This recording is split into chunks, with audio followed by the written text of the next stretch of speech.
ಪ್ರಿಯ ವೀಕ್ಷಕರೇ, ಈಶ್ವರ ಬೆಳಕು ನ್ಯೂಸ್ ಕನ್ನಡ ಸುದ್ದಿ ವಾಹಿನಿಗೆ ಸಂಪರ್ಕಿಸಿ. ಮೊದಲಿಗೆ ಸಬ್ಸ್ಕ್ರೈಬ್ ಮಾಡಿ, ಶೇರ್ ಮಾಡಿ, ಒಂದು ಲೈಕ್ ನೀಡಿ, ಪಕ್ಕದಲ್ಲಿರುವ ಬೆಲ್ ಐಕಾನ್ ಕ್ಲಿಕ್ ಮಾಡಿ. ನಮಸ್ಕಾರ. ಸಾರ್ವಜನಿಕರ ಸೇವೆ ಮಾಡುವುದಕ್ಕೆ ಬಂದ ಅದೇ ಅಧಿಕಾರಿ ಸಾರ್ವಜನಿಕರಿಗೆ ಜೈಲಿಗೆ ತಳ್ಳಿದ ಭಾರತೀಯ ಪುರಸಭೆ ಮುಖ್ಯಾಧಿಕಾರಿ. ಯಾವುದೇ ಸರ್ಕಾರಿ ಕಚೇರಿಗಳಲ್ಲಿ ಸಾರ್ವಜನಿಕರ ಕೆಲಸಗಳನ್ನು ಸರಳ ರೀತಿಯಲ್ಲಿ ಆಗಿದರೆ ಅಧಿಕಾರಿಗಳಿಗೆ ಸಾರ್ವಜನಿಕರು ಒಳ್ಳೆ ರೀತಿಯಿಂದ ಗೌರವಿಸಿ ಖುಷಿಯಿಂದ ಕಚೇರಿಯಿಂದ ಹೊರಗಡೆ ಹೋಗುತ್ತಾರೆ. ಸಾರ್ವಜನಿಕರ ಕೆಲಸ ಆಗದಿದ್ದಲ್ಲಿ ಅಲ್ಪ ಸ್ವಲ್ಪ ಸಾರ್ವಜನಿಕರು ತನ್ನ ರೋಷದಲ್ಲಿ ಅಧಿಕಾರಿಗಳಿಗೆ ಸಿಟ್ಟಿನಿಂದ ಮಾತಾಡುತ್ತಾರೆ ವಿನಃ ಅವರು ಇವರು ಯಾವುದೇ ರೀತಿ ದುಶ್ಮನರಲ್ಲ. ಸಾರ್ವಜನಿಕರಲ್ಲಿ ಯಾವುದೇ ವೈಯಕ್ತಿಕ ದ್ವೇಷ ಇರೋದಿಲ್ಲ. ಅದೇ ತರ ಅಧಿಕಾರಿಗಳಲ್ಲೂ ಕೂಡ ಇರೋದಿಲ್ಲ. ಕೆಲಸ ಸರಿಯಾಗಿ ಸಮಯಕ್ಕೆ ಆಗದಿದ್ದಲ್ಲಿ ಈ ತರ ಘಟನೆಯಾಗುವುದು ಸಹಜ.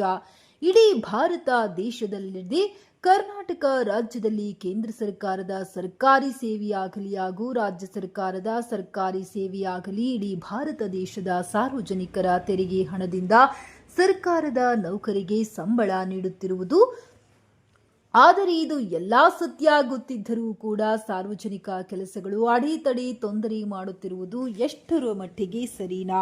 ಪೊಲೀಸ್ ಅಧಿಕಾರಿಗಳಿಗೆ ಹಾಗೂ ಸಿಬ್ಬಂದಿಗಳಿಗೆ ನಮ್ಮ ಮಾಧ್ಯಮ ಮುಖಾಂತರ ಕಳಕಳಿ ವಿನಂತಿ ಏನೆಂದರೆ, ಸರ್ಕಾರಿ ಕಚೇರಿಗಳಲ್ಲಿ ಸಾರ್ವಜನಿಕರ ಕೆಲಸ ಆಗದಿದ್ದಲ್ಲಿ ಸಾರ್ವಜನಿಕರು ತೊಂದರೆ ಅನುಭವಿಸುತ್ತಿದ್ದಾರೆ.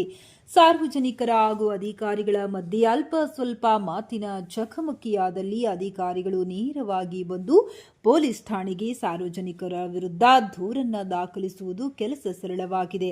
ಪೊಲೀಸ್ ಸಿಬ್ಬಂದಿಗಳು ಅಧಿಕಾರಿಗಳು ಒಂದು ಕಡೆ, ಅಧಿಕಾರಿಗಳ ಮತ್ತೊಂದು ಕಡೆ ಸಾರ್ವಜನಿಕರ ಮಾತಿನ ಚಕಮಕಿ ಯಾವ ವಿಷಯದ ಬಗ್ಗೆ ಆಗಿದೆ ಎಂದು ನಾವು ಪರಿಶೀಲಿಸಿ ನಂತರ ಯಾರನ್ನು ತಪ್ಪು ಮಾಡಿದರೋ ನೇರವಾಗಿ ತಾವು ಖುದ್ದಾಗಿ ಅವರ ಮೇಲೆ ಕೇಸನ್ನ ದಾಖಲಿಸಿಕೊಳ್ಳಬೇಕು. ಒಂದು ಕಡೆ ಸರ್ಕಾರಿ ಕಚೇರಿಯಲ್ಲಿ ಕೆಲಸ ಆಗದಿದ್ದಲ್ಲಿ ಬೇಜಾರಾದ ಸಾರ್ವಜನಿಕರು ಇನ್ನೊಂದು ಕಡೆ ಠಾಣೆಯಲ್ಲಿ ಅಧಿಕಾರಿಗಳಿಂದ ದೂರು ಪಡೆದುಕೊಂಡು ಸಾರ್ವಜನಿಕರ ಮೇಲೆ ಕೇಸ್ ಮಾಡೋದು ಬಹಳ ಅನ್ಯಾಯ. ಪೊಲೀಸ್ ಸಿಬ್ಬಂದಿಗಳು ಹಾಗೂ ಅಧಿಕಾರಿಗಳು ನಾನು ಪಾಂಡುರಂಗ ಯಾದರಾವ್ ಕನ್ಸೆ ಬಾಲ್ಕಿ ನಿವಾಸಿಯಾಗಿದ್ದು 208 ಬಟ್ಟ ನಂಬರ್ 5ರಲ್ಲಿ ನನ್ನ ಹೊಲ ಇದೆ. ಆ ಹೊಲಕ್ಕೆ 2001ರಲ್ಲಿ ಏನೇ ಲೇಔಟ್ ಮಾಡಿಸಿ ನಾನು ಜನರಿಗೆ ಪ್ಲಾಟ್ಗಳನ್ನು 33 ಮಾರಿ 34ನೇ ನಂದು ಪ್ಲಾಟ್ ಇದೆ. ಆ ಪ್ಲಾಟಿನ ಪ್ರಕಾರ ಮತ್ತು ನಾನು TMC ಅವರಿಗೆ 5-6 ರೋಡು ರಿಜಿಸ್ಟ್ರಿ ಮಾಡಿದ್ದು ಅಲ್ಲಿದೆ. CSI ಟು 30 ಮೀಟರ್, ಗಾರ್ಡನ್ 30 ಮೀಟರ್ನು ಅಲ್ಲಿ ಇದೆ. ಅದು ಉಳಿದ ನಂತರ ನನ್ನ ಜಾಗ ಅಲ್ಲಿ 30 ಮೀಟರ್ ಮತ್ತು 15.5 ಮೀಟರ್ ಜಾಗ ಉಳಿಯುತ್ತದೆ. ನಾನು ಅದರ ಪ್ರಕಾರ ಅಮರ್ ಮಠಪತಿ ಅವರಿಗೆ ಹೋಗಿ ಅವರ ಎದುರಿನಲ್ಲಿ ಎಣಸಿ 18 ಫೆಬ್ರವರಿಗೆ ಟ್ಯಾಕ್ಸ್ ಕೂಡ ಭರಿಸಿದ್ದೇನೆ. ಮತ್ತು ಇವರು 10-12 ದಿನ ಎಲ್ಲ ಎನ್ಕ್ವೈರಿಯನ್ನು ಮಾಡಿ ಇವರ ಆನ್ಲೈನ್ನಲ್ಲೇ ಇವರು ಎಲ್ಲ ಹಾಕಿ 4 ಜನ ಎಲ್ಲ ಕರೆಕ್ಟ್ ಇದೆ ಎಲ್ಲ ಎನ್ಕ್ವೈರಿ ಮಾಡಿ CS ಸಾಬರು ಲಾಗಿನ್ ಹೋಯ್ತು. ಆ ಲಾಗಿನ್ನಲ್ಲಿ ಹೋದಾಗ ಇವರು CS ಸಾಬರು ಅಂದರು 12 ಬೈ ಅಲ್ಲಿ 15 ಮೀಟರ್ ಇದೆ, ಇದು ಜಾಗ ಹೆಚ್ಚಿಗೆ ಆಗ್ಲತ್ತದ. ಅದ್ರ ಪ್ರಕಾರ ನಮ್ಗೆ ನಾವು ಕೊಡ್ಬೇಕಂದ್ರೆ ನಮಗೆ ಏನರ. ನಾನು ಪಾಂಡುರಂಗ ಯಾದರಾವ್ ಕನ್ಸೆ ಬಾಲ್ಕಿ ನಿವಾಸಿಯಾಗಿದ್ದು 208 ಬಟ್ಟ ನಂಬರ್ 5ರಲ್ಲಿ ನನ್ನ ಹೊಲ ಇದೆ. ಆ ಹೊಲಕ್ಕೆ 2001ರಲ್ಲಿ ಏನೇ ಲೇಔಟ್ ಮಾಡಿಸಿ ನಾನು ಜನರಿಗೆ ಪ್ಲಾಟ್ಗಳನ್ನು 33 ಮಾರಿ 34ನೇ ನಂದು ಪ್ಲಾಟ್ ಇದೆ. ಆ ಪ್ಲಾಟಿನ ಪ್ರಕಾರ ಮತ್ತು ನಾನು TMC ಅವರಿಗೆ 5-6 ರೋಡು ರಿಜಿಸ್ಟ್ರಿ ಮಾಡಿದ್ದು ಅಲ್ಲಿದೆ. CSI ಟು 30 ಮೀಟರ್, ಗಾರ್ಡನ್ 30 ಮೀಟರ್ನು ಅಲ್ಲಿ ಇದೆ. ಅದು ಉಳಿದ ನಂತರ ನನ್ನ ಜಾಗ ಅಲ್ಲಿ 30 ಮೀಟರ್ ಮತ್ತು 15.5 ಮೀಟರ್ ಜಾಗ ಉಳಿಯುತ್ತದೆ. ನಾನು ಅದರ ಪ್ರಕಾರ ಅಮರ್ ಮಠಪತಿ ಅವರಿಗೆ ಹೋಗಿ ಅವರ ಎದುರಿನಲ್ಲಿ ಎಣಸಿ 18 ಫೆಬ್ರವರಿಗೆ ಟ್ಯಾಕ್ಸ್ ಕೂಡ ಭರಿಸಿದ್ದೇನೆ. ಮತ್ತು ಇವರು 10-12 ದಿನ ಎಲ್ಲ ಎನ್ಕ್ವೈರಿಯನ್ನು ಮಾಡಿ ಇವರ ಆನ್ಲೈನ್ನಲ್ಲೇ ಇವರು ಎಲ್ಲ ಹಾಕಿ 4 ಜನ ಎಲ್ಲ ಕರೆಕ್ಟ್ ಇದೆ ಎಲ್ಲ ಎನ್ಕ್ವೈರಿ ಮಾಡಿ CS ಸಾಬರು ಲಾಗಿನ್ ಹೋಯ್ತು. ಆ ಲಾಗಿನ್ನಲ್ಲಿ ಹೋದಾಗ ಇವರು CS ಸಾಬರು ಅಂದರು 12 ಬೈ ಅಲ್ಲಿ 15 ಮೀಟರ್ ಇದೆ, ಇದು ಜಾಗ ಹೆಚ್ಚಿಗೆ ಆಗ್ಲತ್ತದ. ಅದ್ರ ಪ್ರಕಾರ ನಮಗೆ ಏನರ ನಾವು ಕೊಡಬೇಕಂದ್ರೆ ನಮಗೆ ಏನರ ಹಣ ಕೊಡಬೇಕು. 1 ಲಕ್ಷ ರೂಪಾಯಿ ಬೇಡಿಕೆ ಇಟ್ಟರು.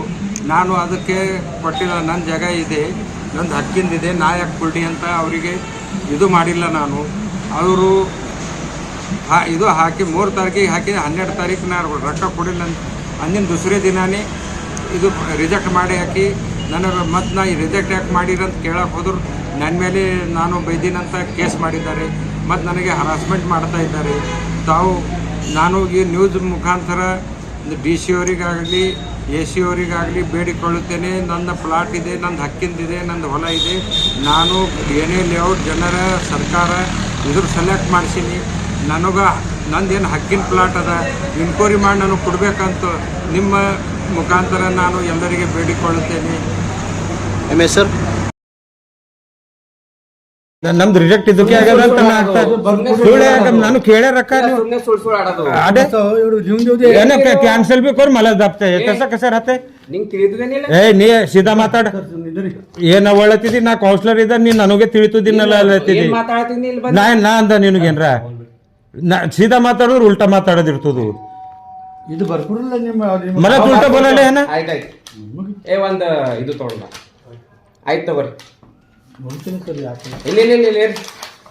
माझं कॅन्सल करू मला दाबलेलं आणि असं राहते बोलायचं भाषा ನೀವೇನ್ ಮಾತಾಡ್ತೀರಿ ನಾ ಕೌನ್ಸಿಲರ್ अरे तुरीला फर्स्ट आलं का मी आलो ತಿಳಿತುದೇನಿಲ್ಲ ನೀ ಹ್ಯಾಂಗ್ ಕೊಡ್ತಿ असं उलट बोलायचं राहतंय तर जागा मेप नाही गेले ना देऊ नको रिजेक्ट केलं ना रिजेक्ट केलं दे म्हणलं जर येऊन मेपना न करणं इथं बसून रिजेक्ट करून माझं काम फेल व्हायला गेलंय मी फीस भरलो ना रक्का तुम्ही 24-25 हजार रुपये ಹುಚ್ಚಿದ್ದಾನ ಮತ್ತೆ ನನಗೆ ದಬಾಯಿಸ್ಲ ಅದು ಯಾಕೆ ಕೊಟ್ರಿ ಇದು ಅಲ್ಲಿ ಜಾಗ ಇದ್ರು ಕೊಡ್ಬೇಡ್ರಿ ರಿಜೆಕ್ಟ್ ಏನದ ಅದು ಕೊಡ್ಬೇಕು ನಾನು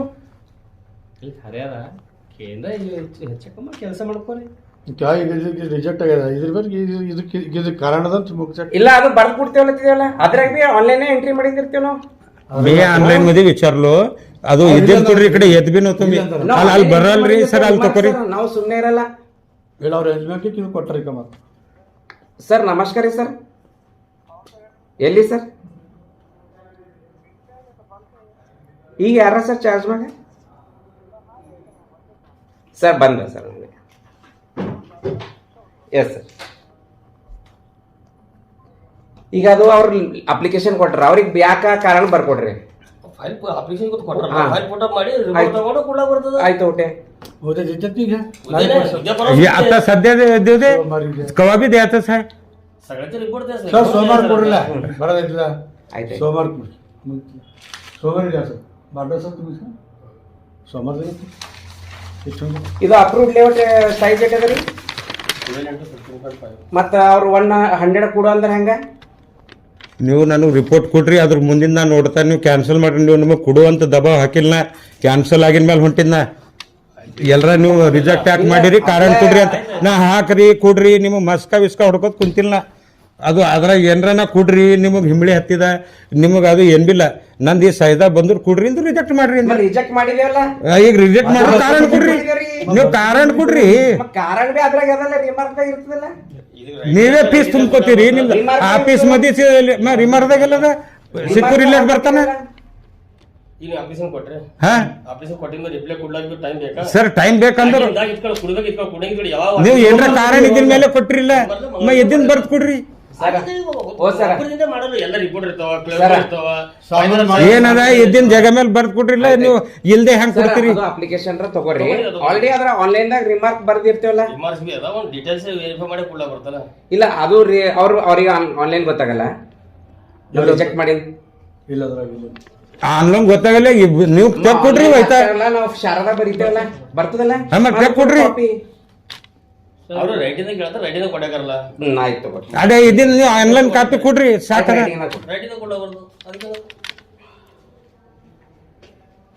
तर तुम्ही मंगळवार पण मी करून घेतो चाल मंगळवार बैठक हे काय कॅन्सल झाले पैशासाठी कॅन्सल झालंय मला माहित आहे